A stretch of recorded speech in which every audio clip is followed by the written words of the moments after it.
کے ساتھ یہ حدیث ہے سنن نسائی کے اندر، سنن ابن ماجہ کے اندر، نبی علیہ السلام نے فرمایا کہ جمعے کا دن تمام دنوں میں سب سے افضل ہے۔ اس دن اللہ تعالیٰ نے آدم علیہ السلام کو پیدا کیا، اسی دن ان کو موت آئی اور اسی دن قیامت قائم ہوگی۔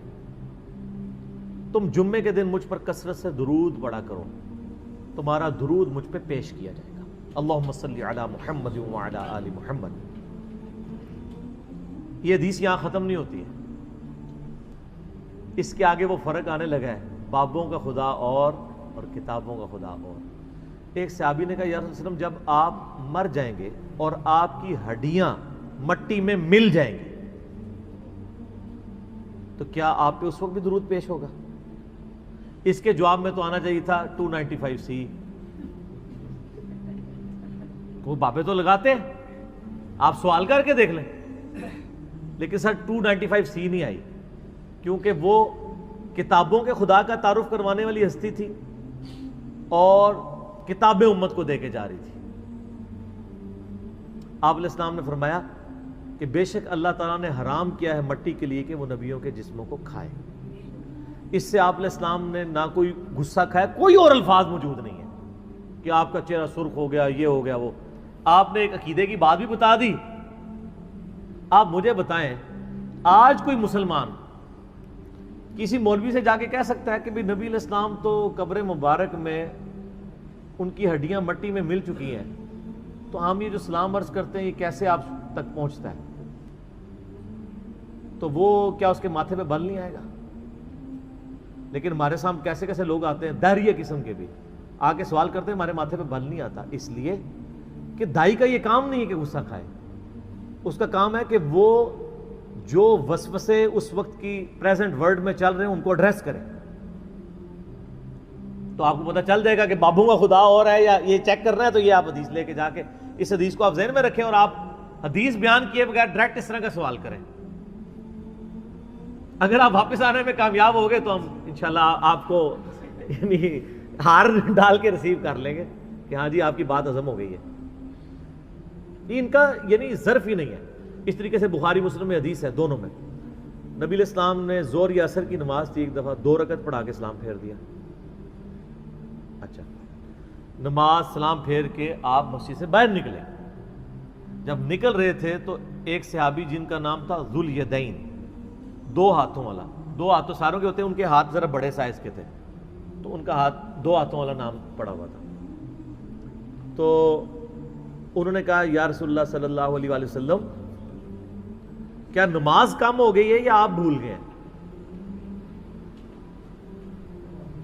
چونکہ اس ٹائم علم غیب کا عقیدہ کوئی نہیں تھا، یہ والا ایک تو علم غیب کا عقیدہ جو اللہ سکھاتا ہے وہ تو ٹھیک ہے، ورنہ تو ان لوگوں نے کہا تھا کہ نبی علیہ السلام کو وہ تو بھول سکتے ہی نہیں ہے، کیسے ہو سکتا ہے؟ تو اچھا، اس سے اگلی بات سنیں، نبی علیہ السلام نے اس کے جواب میں کیا کہا، اس سے 50 عقیدے اور کلیئر ہو جائیں گے۔ آپ نے فرمایا کہ نہ تو نماز کام ہوئی ہے اور نہ میں بھولا ہوں، حالانکہ آپ بھول چکے ہوئے تھے۔ اگر نماز کام نہیں ہوئی ہے تو پھر آپ نے 2 رکعتیں بھی پڑھائی تھی، بھول گئے تھے، اور آپ کو یہ بھی نہیں پتا تھا کہ میں بھولا ہوں۔ Point to be noted.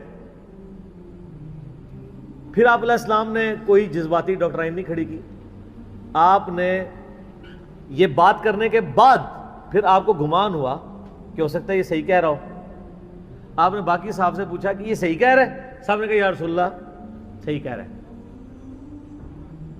آپ علیہ السلام فرمایا دیکھو میں بھی ایک انسان ہوں، جس طرح تم لوگ بھولتے ہو میں بھی بھول جاتا ہوں، اگر میں بھول جایا کروں تو مجھے تم اس طرح لقمہ دے دیا کرو۔ آپ علیہ السلام واپس آئے، آپ نے 2 رکعتیں اور پڑھی، اینڈ پہ سجدہ صاحب کیا، اور پھر فرمایا کہ اگر اس طرح کوئی بھول جائے تو 2 سجدے نکال لے اور اس کیسے اس کی نماز کمپلیٹ ہو جائے گی۔ اب آپ اس میں دیکھیں، نبی صلی اللہ علیہ وسلم فرمایا کہ میں نہ بھولا ہوں نہ نماز کم ہوئی ہے، حالانکہ آپ بھول چکے تھے، 4 کی بجائے آپ نے 2 پڑھا دی تھی۔ اس سے بھی ایک عقیدہ کلیئر ہوا۔ دوسرا فرمایا میں بھی ایک انسان ہوں، جس طرح تم بھولتے ہو میں ویسے بھول جاتا ہوں۔ یہ جو انہوں نے کہانیاں کرائی ہیں نا کہ آپ علیہ السلام کو اللہ بلاتا تھا امت کو سکھانے کے لیے، یہ بیچ میں خود ہی ایڈ کر لیا ہوا ہے۔ آپ نے یہ نہیں فرمایا، آپ نے فرمایا میں باقی انسانوں کی طرح میں بھی بھولتا ہوں۔ اور یہ پلی لیتے ہیں قرآن کی اس آیت سے سَنُقْرِئُكَ فَلَا تَنْسَىٰ إِلَّا مَا شَاءَ اللَّهُ، اور وہ آیت تو قرآن کے ناسخ و منسوخ کے بارے میں ہے، یہ نہیں ہے کہ حضور جب بھی بھولتے تھے تو اللہ تعالیٰ سکھاتا مطلب وہ حضور علیہ السلام کو اللہ تعالیٰ بلا رہا ہے. جب آپ خود بول کے کہہ رہے ہیں کہ میں بھی باقی انسانوں کی طرح بھول جاتا ہوں, تو اب آپ نبی علیہ السلام پہ جھوٹ باندھنا چاہ رہے ہیں, تو اپنا مقام دوزخ میں دیکھ لیں. بخاری مسلم کی حدیث ہے, جس نے مجھ پہ جھوٹ باندھا تو وہ عام معاملہ نہیں ہے, وہ اپنا مقام دوزخ میں دیکھ لیں. وہ خود سے ہی نا سٹوریاں ایڈ کر دیتے ہیں. صحیح بخاری میں حدیث ہے, نبی علیہ السلام ایک دفعہ فجر کے وقت صحابہ کہتے ہیں نماز پڑھانے آئے, مسجد میں داخل ہوئے تو پھر آپ واپس نکل گئے. تھوڑی دیر بعد آئے تو آپ علیہ السلام کی مبارک زلفوں سے پانی ٹپک رہا تھا. تو آپ علیہ السلام نے نماز پڑھ کے پھر پڑھا کے فرمایا کہ میں جنبی تھا لیکن میں بھول گیا, مسجد میں آ کے مجھے یاد آیا تو میں واپس چلا گیا تو غسل کر کے آیا. میرے اللہ ہم میں سے کبھی شاید کسی کے ساتھ ایسا واقعہ ہوا ہو. اب آپ اس چیز سے کسی کی کو سمجھیں گے کہ فضیلت ڈاؤن ہو گئی ہے. انسان ہے, انسان کے ساتھ کچھ بھی ہو سکتا ہے, تو فوراً گستاخی کے فتوے لگا دیتے ہیں. تو یہ والے معاملات آپ لوگوں کے سامنے پیش کریں, لٹھ لے کے تھوڑے مگر ہو جان گے. بخاری اور مسلم دونوں میں حدیث ہے, نبی علیہ السلام نے فرمایا کوئی شخص محض اپنے اعمال کی بنیاد پر جنت میں نہیں جائے گا. ایک صحابی نے کہا یا رسول اللہ آپ بھی؟ شکر ہے 295 سی نہیں دوئے کہنا تنو شرم نہیں آتی, حضور نو مال دی کے ضرورت ہے, حضور دیتے ادنا غلامہ نو ضرورت نہیں ہوئے گی, وہ اللہ تک پہنچے نے. یہی کہتے ہیں نا, کہتے ہیں وہ نمازیں عبادتیں تو اللہ تک پہنچنے کے لیے ہوتی ہیں, جو پہنچے ہوئے ان کو کیا ضرورت ہے. وہ پہنچے کتنے نہیں اگے جا کے پتہ لگے گا.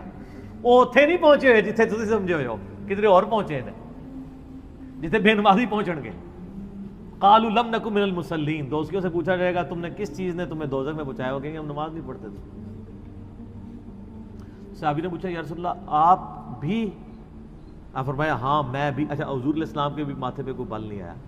سر جو خدا اورینٹڈ بندہ ہوتا ہے نا وہ اتنا ہی منکسر المزاج ہوتا ہے. یہ آپ کے بابے ہیں جو کہتے ہیں جب تک ہم اس وقت تک جنت میں نہیں جائیں گے جب تک سارے مرید نہ لے جائیں.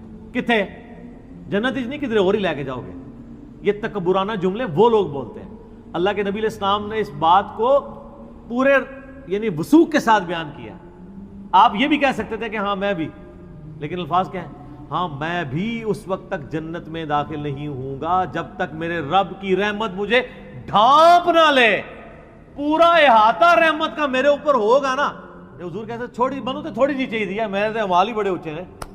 یہ پوائنٹ نوٹ کیا, اے بھی جس کو کہتے ہیں تکے دی ضرورت ہے, میں خود ہی ایڈا اونچا ہاں تے چلو تھوڑی جی برکت سے شرک ختم کرنے کے لیے تھوڑی جی رحمت چاہیے. اس سے شائبہ ہو سکتا تھا. آپ نے اپنے آپ کو کتنا نیچے لے گئے. جب تک میرے رب کی رحمت مجھے پوری طرح ڈھانپ نہ لے تو میں بھی جنت میں نہیں جاؤں گا. اس کا مطلب پتہ کیا ہے کہ مجھے بھی رب کی بہت زیادہ رحمت کی ضرورت ہے. ہائے ہائے ہائے, امام الموحدین صلی اللہ علیہ وآلہ وسلم کوئی موقع نہیں جانے دیتے. تو پھر ہم کیوں نہ کہیں کہ بابوں کا خدا اور ہے اور کتابوں کا خدا اور ہے. یہ دیکھ لیں آپ, فرق دیکھ لیں. اور سنیں, بخاری مسلم میں حدیث ہے, آمد ہو رہی ہے جیسے شاعروں کو آمد ہوتی ہے. نبی علیہ السلام فرمایا کہ تم میں سے جو بھی ابن آدم کا بچہ پیدا ہوتا ہے نا, ہر بچے کے ساتھ ایک فرشتہ ہوتا ہے اور ایک شیطان جن ہوتا ہے. فرشتہ اسے نیکی کی طرف بلاتا ہے اور جن برائی کی طرف. ایک صحابی نے کہا رسول اللہ آپ کے ساتھ بھی؟ ہائے ہائے ہائے, 295 سی نہ ہوئے تو کنیم ہو جانے. سوال تو بندہ پوچھ سکتا ہے, نہیں لگائی. آپ فرمایا ہاں میرے ساتھ بھی, لیکن میرے رب نے مجھ پہ کرم فرمایا اور اس شیطان کو مطیع کر دیا. اب میرے ساتھ جو شیطان اٹیچ ہے نا, وہ شیطان مجھے نیکی کی طرف ہی بلاتا ہے کیونکہ مسلمان ہو چکا ہے, یعنی جن جو ہے وہ.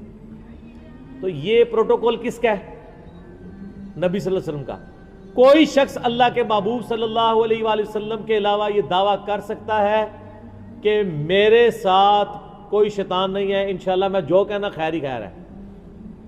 کون یہ دعویٰ کر سکتا ہے؟ ہاں آپ یہ کہہ سکتے ہیں کہ میں جو قرآن سے بیان کر رہا ہوں یہ خیر ہی خیر ہے.